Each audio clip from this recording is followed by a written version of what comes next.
안녕하세요. 크리스찬 만나 정연숙 사모입니다. 부모는 자녀의 거울이라는 말이 있습니다. 자녀는 부모의 모습을 보고 배운다는 그런 의미겠죠. 부모가 돈 하면 자녀들도 돈에 아무래도 욕심을 낼 수밖에 없겠죠. 부모의 지나친 기복주의적인 그런 자식 사랑은 자녀가 잘 될 것 같지만은 오히려 자녀도 망치고 가정도 무너지는 경우가 적지 않습니다. 사사기 17장에 보면 미가의 어머니가 나옵니다. 그의 어머니는, 미가의 엄마는 대단한 부자였어요.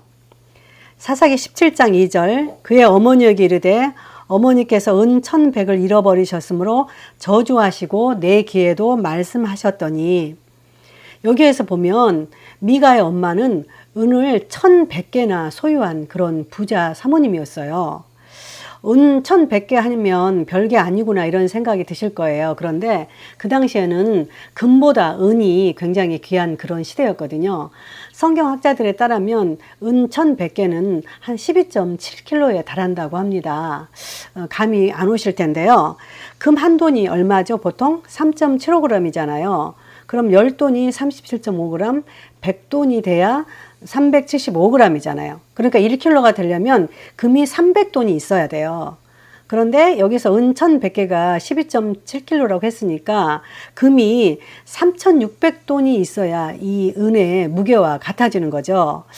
오늘날 돈으로 환산해 보면 금 한 돈이 한 20만 원 잡고라도요. 10돈이면 200만 원, 100돈이면 2천만 원이니까 3,600돈 하면요. 거의 7억 가까이 이릅니다. 이 돈이 현물로 집에 있었다고 한 걸로 보면은 굉장히 돈이 많았던 거죠. 그런데 이렇게 애지중지 많이 모았던 돈이 없어져 버린 거예요. 얼마나 기가 막혔겠어요. 그 돈을 찾으려고 이 엄마가 혈안이 되어서 여기저기 다 찾고 막 어떤 놈이 돈을 가져가자면서 난리가 아니었겠죠. 그러죠? 그런데 때마침 누가 찾아와요? 아들이 찾아오는 거예요. 아들이 찾아와서 어머니에게 이렇게 말하는 거예요. 돈을 가져간 사람을 저주하라고.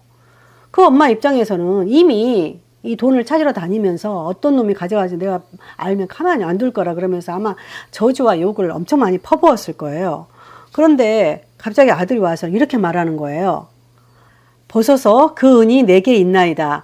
내가 그것을 가져갔나이다 하니 그의 어머니가 이르되 내 아들이 여호와께 복받기를 원하노라 하니라. 이 말씀은 참으로 우리 상식으로는 이해하기 힘든 말씀 아닌가요? 아니, 자식은 아무렇지도 않게 그 엄마한테 그 엄청난 은을 가져갔다고 말을 하잖아요. 그런데 또 그 엄마도 자식이 가져갔다는 걸 알면서도 갑자기 태도를 180도 바꾸어서 어떻게 이야기를 해요? 여호와께 내 아들이 복받기를 원한다. 상식적으로 이 말씀을 보면 좀 이해가 안 되면서 미가의 엄마가 어떤 사람인지 아들이 어떤 사람인지 좀 궁금해지잖아요. 보통 엄마 같으면 이 정도 엄청난 엄마의 돈을 몰래 훔쳐간 아들이라면 어떻게 해요? 그만한 처벌을 해야 되잖아요. 아니면 엄청 혼내야 되고 정말 있을 수 없는 일이잖아요. 그런데 그 엄마는 태도를 바꾸어서 아들이 무조건 여호와께 복받기로 한다고 이렇게 말했잖아요. 그러니까 여기서 엄마와 그 아들의 모습을 보면요. 그대로 드러나잖아요. 엄마가 돈에 그동안 욕심을 내고 엄청나게 돈을 모으니까 아들은 호시탐탐 그 돈을 어떻게든 내가 가져가야겠다고 욕심을 냈기 때문에 돈을 훔쳐간 거잖아요. 그러니까 엄마의 그 돈 사랑, 그게 자식들에게 그대로 전해진 것을 이 말씀에서 볼 수가 있어요.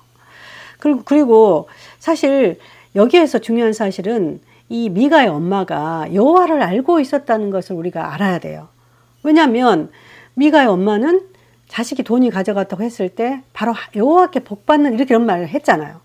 그녀는 분명 여호와의 이름을 언급한 것으로 보아서 이스라엘 백성이었고 하나님을 알았던 그런 여인임에 틀림이 없어요. 그래서 자식의 이름도 미가라고 지은 것도 그 뜻이 있었던 것 같아요. 미가라는 뜻이 누가 여호와와 같은가 그런 의미거든요. 이 말은 여호와 하나님만 유일한 하나님이시다. 그래서 여호와를 경외하라는 그런 의미의 미가의 이름이거든요. 그녀는 여호와를 기억하면서 자식의 이름도 미가라고 지어주었어요. 그런데 실제 현실의 삶에서는 그녀에게 돈이 최고였고 기복신앙적인 축복신앙이 팽배하게 자리 잡고 있었던 것을 우리가 볼 수 있습니다.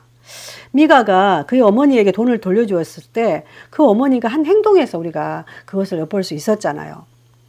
미가가 은 1,100을 그의 어머니에게 도로 주매 그의 어머니가 이르되 내가 내 아들 위하여 한 신상을 새기며 한 신상을 부어 만들기 위해 내 손으로 이 은을 여호와께 거룩히 드리노라. 그러므로 내가 이제 이 은을 내게 도로 주리라. 미가의 엄마는 도둑질한 자식에게 복을 받기 위해서 신상을 만들겠다는 생각을 하게 됐고 이 신상을 만들어서 여호와께 거룩하게 드리겠다 말을 했지만 근본적인 그 이유는 뭐예요? 내 아들을 위하여요. 이 말이 나온 걸 보면 그녀의 그릇된 자식 사랑을 읽을 수가 있어요. 부모는 사실 자식을 위해서 못할 것이 없지요. 그런데 아무리 자식을 사랑한다 하더라도 그릇되고 도둑질한 그런 자녀를 무조건 감수하고 잘 되라고 이렇게 복만 빌어주는 것은 참 자식 사랑은 아닌 것 같아요. 오히려 자식을 과잉 보호하고 지나치게 사랑하면 그 자식이 잘 될 것 같지만 오히려 이기적인 사람으로 만들기 쉽기 때문이거든요. 지나친 자식 사랑의 과언은 미가 엄마를 통해서 충분히 우리가 볼 수 있어요. 물론 미가 엄마는 처음에는 자식이 도둑인 줄 모르고 저주를 퍼부었으니까 어떻게든 자식에게 그 저주가 아닌 복이 내리게 해주고 싶었을 겁니다. 그건 참 우리가 엄마로서 이해가 되는데 그래도 그렇게 해서는 안 되죠. 미가 엄마는 신상을 만드는데 은을 200개나 투자합니다. 미가가 그 은을 그의 어머니에게 도로 주었으므로 어머니가 그 은 1,200을 가져다가 은장사에게 주어 한 신상을 새기고 한 신상을 부어 만들었더니 그 신상이 미가의 집에 있더라. 그녀는 신상을 만들어 놓고 자식이 훔친 돈을 여호와께 거룩하게 드리겠다고 말했지만 하나님은 과연 그런 돈을 즐겨 받으실까요? 어머니가 자신을 위해서 훔친 돈의 일부를 투자해서 기꺼이 집안에다가 신상을 만들어주자 미가는 어느새 자식이 도둑인 사실도 잊어버리고 더 많은 우상을 추가로 만든 데다가 급기야는 한 아들을 세워서 제사장으로 만들게 됩니다. 그 사람 미가에게 신당이 있으므로 그가 에봇과 드라빔을 만들고 한 아들을 세워 그의 제사장으로 삼았더라. 에봇이 어떤 옷입니까? 그 옷은 제사장만이 입는 옷이잖아요. 그리고 드라빔은 가정을 지키는 수호신이거든요. 미가의 어머니가 만들어준 신상으로도 미가는 뭐가 부족했던 것인지 그 가정에 다시 드라빔까지 추가로 의상을 만들고요. 그리고 하나님의 기름 부음을 받은 사람만이 제사장이 될 수 있다는 것을 너무도 잘 알면서도 아들을 제사장으로 세워서 에봇을 입혀서 자신도 복받는 것에만 급급하는 모습을 볼 수 있어요. 그런데 아들을 제사장으로 세운 게 조금 찔렸던지 미가는 유다 가족에 속한 레위인 청년이 이렇게 거주할 것을 찾아오자 그에게 은 10개와 의복을 한 벌 주겠다고 하면서 제사장이 되어주라고 요구합니다. 그러니까 제사장도 자기를 위해서 돈으로 산 거죠. 미가는 제사장을 세운 것도 정말 자기를 위해서였어요. 어머니가 자식 교육에서 지나친 자식 사랑으로 내 아들을 위하여 내 아들 이렇게 말하니까 그 아들도 그 아들의 모습에서 나를 위하여 나를 위하여 이렇게 변하는 그런 모습이 나타나고 있잖아요. 그래서 미가는 자신을 위해서 그 제사장에게 이제 복을 빌어달라고 말하는 모습이 성경에 있어요. 미가가 그에게 이르되 내가 나와 함께 거주하며 나를 위하여 아버지와 제사장이 되라. 내가 해마다 은 10과 의복 한 벌과 먹을 것을 주리라 하므로 그 레위인이 들어갔더라.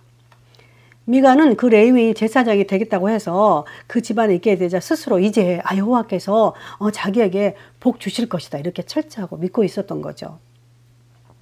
이에 미가가 이르되 레위인이 내 제사장이 되었으니 이제 여호와께서 내게 복 주실 것을 아노라 하니라. 미가의 신앙은 철저하게 자기중심적인 이기적인 신앙이었어요. 그는 결코 하나님을 경외하는 하나님 중심의 신앙이 아니었어요. 그는 스스로 우상을 만들고 제사장을 세워놓고 이렇게 했으니까 여호와께서 당연히 내게 복 주실 거라 이렇게 생각하고 있었던 거죠. 그렇다면 하나님은 과연 미가 그 사람들이 하자는 대로 그렇게 하시는 하나님이신가요? 결코 그렇지 않습니다. 하나님은 우상을 철저하게 싫어하는 분이세요. 하나님은 분명하게 나 외에 다른 신을 두지 말라고 말씀하셨잖아요. 너는 나 외에는 다른 신들을 내게 두지 말라. 너를 위하여 새긴 우상을 만들지 말고 또 위로 하늘에 있는 것이나 아래로 땅에 있는 것이나 땅 아래 물속에 있는 것에 어떤 형상도 만들지 말며 그것들에게 절하지 말며 그것들을 섬기지 말라.